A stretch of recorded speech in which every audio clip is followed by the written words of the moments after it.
Hello, Tara here. It's my second video. If you didn't catch my first video, I'm talking about fibromyalgia.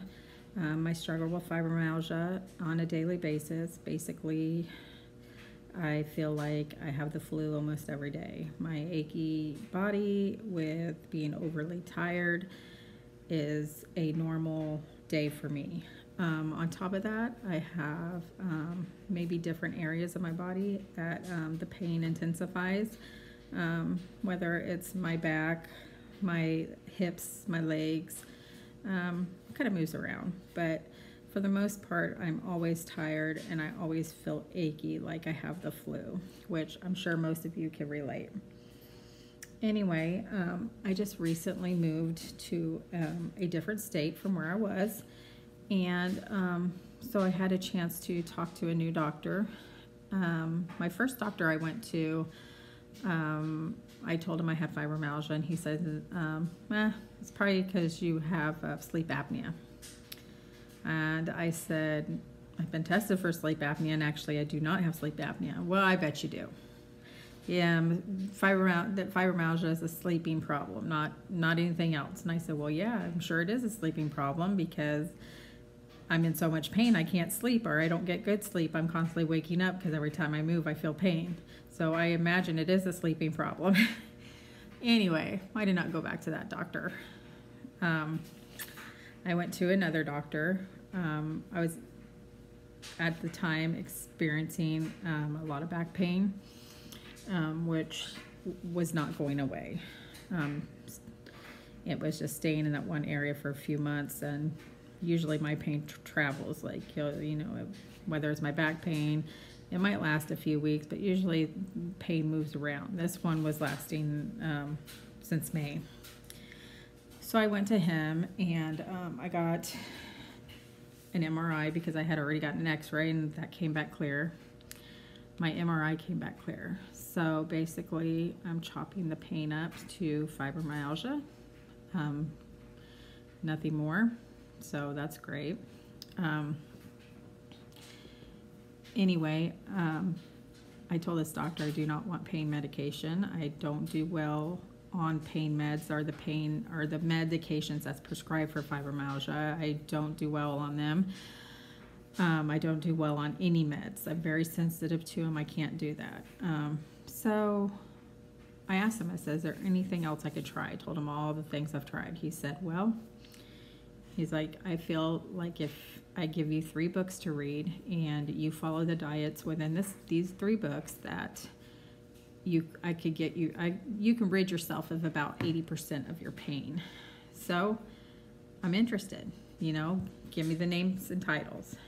So the first book is called Fat for Fuel by Dr. McCullough. The second book is The Complete Guide to Fasting, and it's by by Dr. Jason Fung. And the last book is The Plant Paradox by Stephen Gundy. Okay, so the gist of his diet he's suggesting, because he called it an inflammation diet too. Like it's to help with inflammation within your body. And by what I'm reading and all like the other stuff I've read out there, diets and everything, it's basically similar to the keto diet. Just the healthy fats, protein, and like the good carbs that come from vegetables. So with that diet plus intermittent fasting, which he says that your body needs fasting to work properly or to heal properly. So what he's talking about fasting is just having breakfast, a snack, and lunch, or lunch, a snack, and dinner, and no other food in between your last meal of the day and your first meal of the next day. He said also, he mentioned that with you eating the right foods, that you shouldn't feel that hunger, and it most of the time shouldn't be a problem getting to that next day without wanting something to eat. So I started reading the books. I read one book, and I've kind of glanced through the other ones, and I'm very interested, and I have a very positive outlook that hopefully diet will change the way I'm feeling in regards to the pain and to the exhaustion I feel. So I'm excited.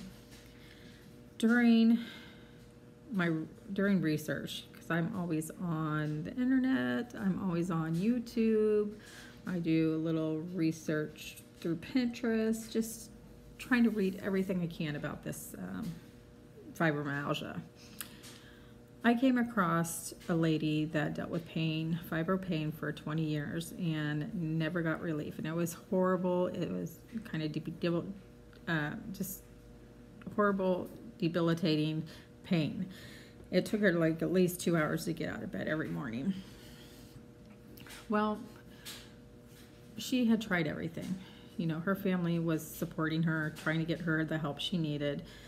But she tried acupuncture, she tried medicine, she tried physical therapy, she did foot detoxes. She tried pretty much everything. When she went to a foot detox, and I'm not talking about the beauty salon or, you know, a nail place that gives you foot detoxes. I'm talking about a actual medical foot detox place that she said cost about $300 for a foot detox. So very high end. Anyway, she went there and it pulled out her water in her foot detox was had a large layer of foamy white foam, and then underneath that layer was black water. So the foam was the result of the detox pulling out overgrowth of yeast from her body. So that was an indication that she has too much yeast in her body. Anyway, so when she went to this holistic doctor, she, you know, told her all her experiences, everything she's tried, what happened with the foot detox and everything. The holistic doctor wanted to put her on a detox diet. And this detox diet was going to get rid of the overgrowth of yeast in her system, because the overgrowth of yeast in her system causes inflammation, which inflammation causes pain.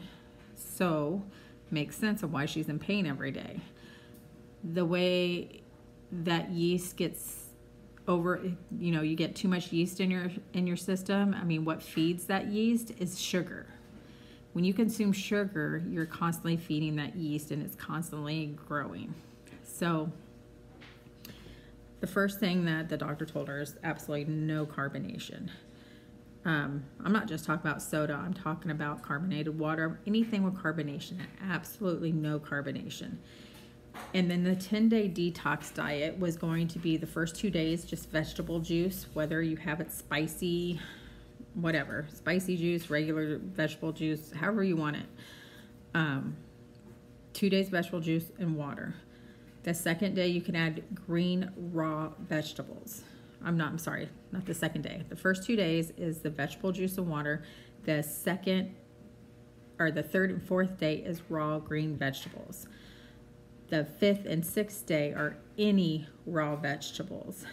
And the seventh and eighth day is any vegetables cooked raw, however you want them.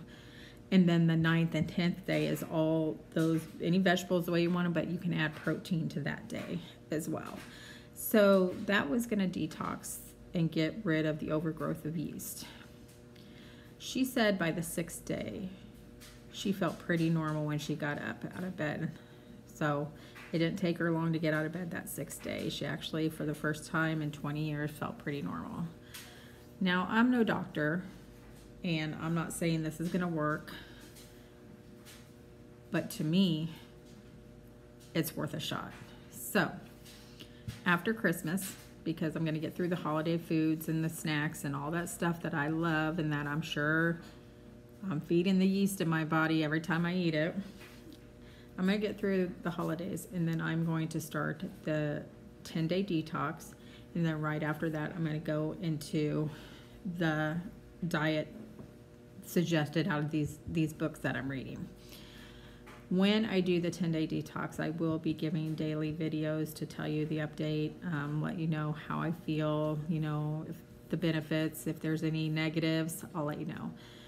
When I go to the diet and I'm on the diet, I'm going to give weekly updates. I'm going to give weekly updates on how I feel, how my family is feeling, because not only am I going on this diet, but my family is going on this diet. Because if I'm going to change my eating habits, my family's going to change their eating habits, because, you know, we got to all support each other in this. So I will give you weekly updates on that.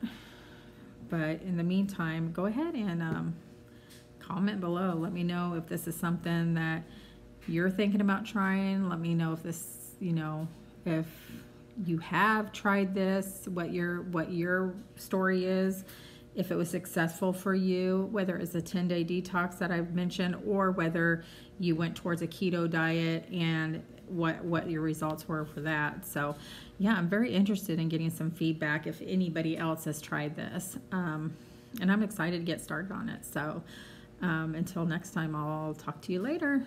Have a good day.